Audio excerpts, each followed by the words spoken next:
So through the magic of Oscar, we're going to have a big spotlight shine on, smaller films. But let's be honest. As the night progresses, we're going to be thinking over and over, teasing apart the leaves and wondering what's going to win Best Picture. What do you first? You first.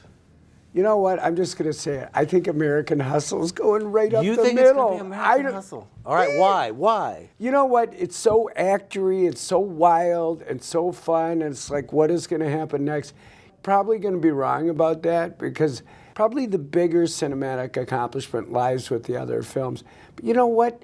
Hustle was so much fun. Well, I don't know. I've been kind of going back and forth because I feel like there's a good chance that it'll be 12 Years a Slave. But I also have this feeling that it might end up being Gravity. And for some of the same reasons that you're talking about with American Hustle is that the filmmaking accomplishment there, the fun, the fact that I think there's a lot of goodwill toward the people involved and people really like Alfonso Cuarón, they adore Sandra Bullock, they like George Clooney. That could sneak through also. In a way, honoring Gravity, you see a way forward of making movies that are big and spectacular and exciting and multi-generational and did a lot of box office, and Hollywood's not immune to that. Yeah, and Gravity is about just the sort of the awe and wonder. It takes you back in a way to the earliest days of cinema where it was just a kind of this how'd they do spectacle. that? What How'd was they that? do that? Yeah. The thing is, if you're looking for the highest emotional content,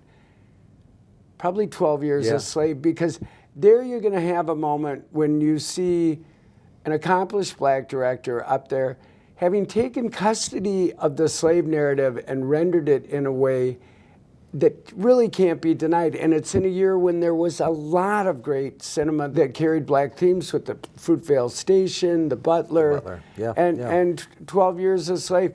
And this would be a recognition of the black director as storyteller, as custodian of their own narrative. Well, and that is what I hope happens. But what I kind of think will happen is that it will that once again the Academy will sort of pivot away from that kind of moment and that kind of reckoning toward something that may be a little easier.